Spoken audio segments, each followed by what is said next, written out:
Stupid இந்த வார்த்தையை கேட்டால் கிரிக்கெட் ரசிகர்கள் எல்லாத்துக்கும் முதல்ல ஞாபகத்துக்கு வர்றது ரிஷப் பண்ட், சுனில் கவாஸ்கர் தான்.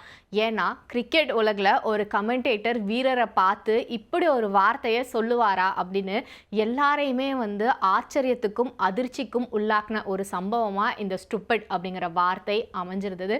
இது நடந்தது அப்படின்னு பார்த்தோம்னா இந்தியா ஆஸ்திரேலியா அணிகளுக்கு இடையில் மெல்பர்னில் நடந்த டெஸ்ட் கிரிக்கெட் போட்டியோட சமயத்தில் தான்.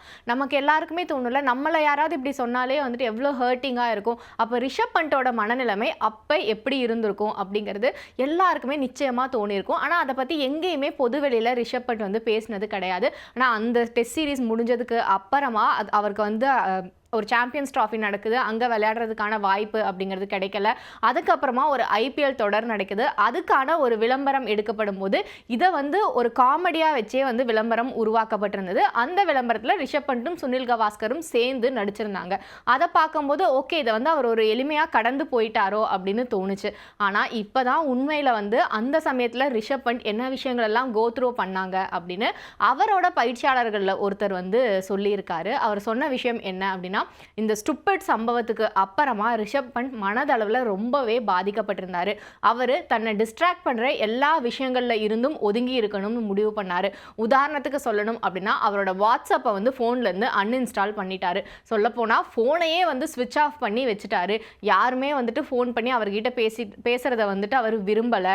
அதை தாண்டி அவருக்கு யார்கிட்டையாவது பேசணும் அப்படிங்கிற சூழல் வந்தால் மட்டும்தான் ஃபோனையே ஆஃப் பண்ணுவார். கிட்டத்தட்ட தொலைத்தொடர்பு எல்லைக்கு வெளியில தான் ரிஷப் பண்ட் இருந்தார். அவர் தன்னோட முழு நேரத்தையுமே ஜிம்ல செலவிடணும் அப்படிங்கிற முனைப்பில் இருந்தார். எப்படியாவது இதுல இருந்தெல்லாம் நம்ம மீண்டு வந்துடணும், ஒரு பெஸ்ட் நாக்கை நம்ம கொடுக்கணும் அப்படிங்கிறது தான் அவரோட எண்ணமாக இருந்தது. அதுக்கேற்ற மாதிரி நிறைய நேரம் ஜிம்ல ஒர்க் அவுட் பண்ணார். ஒரு நாள் பாவமாக எனக்கு ரொம்ப டயர்டாக இருக்குது, இன்னைக்கு ஒரு நாள் நான் ரெஸ்ட் எடுத்துக்கவா அப்படின்லாம் என்கிட்ட கேட்டார். அப்போ நானே அவர்கிட்ட சொன்னேன், கண்டிப்பாக அந்த ரெஸ்ட் அப்படிங்கிறது உங்களுக்கு தேவை, நீங்கள் தாராளமாக எடுத்துக்கோங்க அப்படின்னு. ஸோ அவ்வளவு ஹார்ட் ஒர்க் பண்ணார். ஆனாலும் அவர் எதிர்பார்த்த பலன் அப்படிங்கிறது கிடைக்கிறதுக்கு கொஞ்சம் காலதாமதம் ஏற்பட்டிருந்தது அப்படின்னு தான் சொல்லணும். ஏன்னா சாம்பியன்ஸ் ட்ராஃபியில் அவருக்கு வாய்ப்பே வழங்கப்படலை. அதற்கப்புறமா பார்த்தோம்னா ஐபிஎல் தொடங்குது. ஐபிஎல் சீசன் முழுக்கவே ரிஷப் பண்ட்டுக்கு பெரிய அளவில் அவர் இந்த மேட்ச்சில் நல்லா விளையாடினாரு அப்படின்னு சொல்கிற அளவுக்கான போட்டிகள் அமையவே இல்லை. அப்போ Rishabh Pant out of form ஆயிட்டாரு அப்படின்னு நிறைய விமர்சனங்கள் வந்தது. ஆனால் ஐபிஎல்லில் அவர் சார்ந்த லக்னோ அணிக்காக விளையாடின கடைசி லீக் போட்டியில் ஒரு சதத்தை பதிவு பண்ணார் ரிஷப் பண்ட். அதுக்கப்புறமா தான் அவரோட அந்த சிக்னேச்சர் மொமெண்ட்டும் கிரியேட் பண்ணி காட்டினாரு.